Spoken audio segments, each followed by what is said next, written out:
buri munsi abantu barenga miliyari 3 bafungura Facebook. Ariko ikibazo gikomeye ni iki? Ese koko ni wowe ukoresha Facebook cyangwa Facebook ni iri kugukoresha wowe? Hari ibintu byinshi batigeze bakubwira, gusa nyuma y'iyi video ntabwo uzongera kuyibona kimwe nk'uko wari usanzwe uyibona ukundi. Iyi ni Sibo James Tech and AI, aho tuvumbura ukuri kwihishe inyuma ya technology. Niba ushaka kumenya byinshi nk'ibi ngibi, kanda subscribe ubu ngubu. Facebook yatangiye mu mwaka wa 2004. Yashinzwe na Mark Zuckerberg, ngira ngo muramuzi, ni umukire. Icyo gihe yari umunyeshuri muri kaminuza ya Harvard. Icyo gihe rero intego ye yari yoroshye cyane, kuko yafite intego yo guhuza abanyeshuri bakajya bahurira hamwe nyine bakaba bakwandikirana mu bigo bworoshye mu gihe bahana ubutumwa. Ariko mu gihe gito cyane yahise ihinduka platform ikoreshwa n'isi yose muri rusange. Uyu munsi ngira ngo murabizi, Facebook ni kimwe mu bintu bifite influence nini ku isi hose. Ntabwo ari kuvuga ngo ni hano mu Rwanda gusa cyangwa mu Burundi, ni ku isi hose irakoreshwa. Ariko ikibazo ni iki? Ese yageze hano gutya gute? Facebook ntabwo ari app isanzwe. Ntabwo ari app isanzwe nk'izi zose nyine musanzwe mubona wenda nka kamera cyangwa iki. Ahubwo Facebook yo ni machine ikomeye cyane ikoreshwa na AI, artificial intelligence. Ngira ngo murabizi ni ubwenge buhangana. Rero yo ireba buri kintu cyose ukora. Ireba ibyo ukanda, ibyo ukunda, ibyo ureba igihe kirekire. Naho hanyuma yo ikabika profile yawe. Ntabwo ari ukuvuga ngo nuko wowe wiyumva. Reka wowe ushaka kwivuga nyine ukitaka, ukishyiramo iki, ukishyiramo amarangamutima.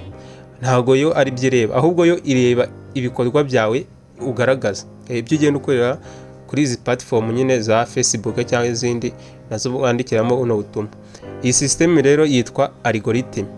Algorithm ya Facebook igena ibyo ubona, ibyo utabona n'ibyo ukunda. Ubundi mu by'ukuri Facebook irimo guhindura uko wowe utekereza, usanzwe utekereza, yo igenda ibihindura biko iba yarakwize ikuzi neza. Amabanga ya Facebook rero, hari ibintu byinshi abantu batazi. Facebook ishobora kumenya aho uri, kumenya ibyo ushaka kugura, kumenya ibyo utekereza. Ibi byose bikorwa hakoresheje data yawe cyangwa se amakuru yawe. Data zawe nizo zahabu za Facebook. Niyo zahabu ya Facebook ibishaka nyine, niyo zahabu yayo, niho yungukira, kuko bayigurisha ku bantu bashaka kukwamamazaho. Bamenya ibyo ukunda, noneho nyine bakavuga ati uyu muntu nitumwamamazaho bino bintu arabigura ko yakarabikeneye. Niyo mpamvu ugenda ubona ama ads cyangwa se amatangazo ajyanye n'ibyo watekerejeho gusa, cyangwa se usanzwe ukunda nyine mu buzima busanzwe. Ariko ikintu gikomeye cyane ni iki: Facebook ntago igamije kugufasha gusa ngo ngutere imbere cyangwa kwandikirana n'abantu gusa birangirira. Ahubwo Facebook yo igamije kugufata igihe cyawe, kuko igihe cyawe kingana n'amafaranga yawe. Nizihe mpinduka ku buzima bwawe? Facebook ifite ibyiza byinshi, kuko iguhuza n'abantu. Ushobora kuyikoreraho ubucuruzi, ukayicururizaho ukabona n'abakiriya, ndetse ukanaboneraho amakuru mashyashya agezweho, ukabamenya amakuru y'ibintu. Ariko ifite n'ibibi, kuko icyambere ni addiction, ishobora kukubata. Ikindi nanone yagutera stress, ukumva ufite stress utazi aho zavuye, ariko byavuye kuri Facebook wiriweho.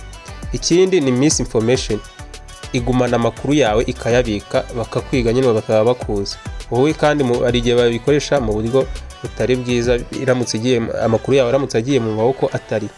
Rero abantu benshi ntabwo bazi ko bamara amasaha menshi kuri zino mboga, bamaraho amasaha menshi ntibabimenye. Kubera yuko system ya Facebook yo igamije ukuntu yubatse ku buryo ituma wowe utayireka ngo yiveho, ngo yihorere, nyine ituma gukomeza wumva ushaka kureba paka.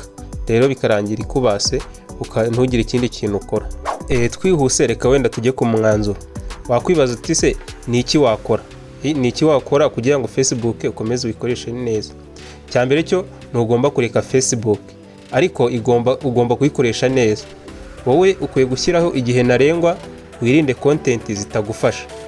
Kujya mu mavideo atagufasha cyangwa se mu bindi bintu bitagufasha, byirinde. Wowe ujye mu bigufasha gusa. Wowe uzajye ugenzura ibyo ureba cyangwa se ibyo ukoreraho. Umwanzuro ugomba kuzajya uyigenzura, ukirinda ko ahubwo ari ikugenzura. Ubu ngubu bivuze ngo uzi ukuri. Uzi ukuri abandi bantu benshi bashobora kuba batazi. Ariko ikibazo gisigaye ni iki: ese uzakomeza kuyikoresha nk'uko bisanzwe, cyangwa ahubwo wowe uzahindura uburyo wayikoreshaga? Tubwire muri comment umwanzuro ufashe.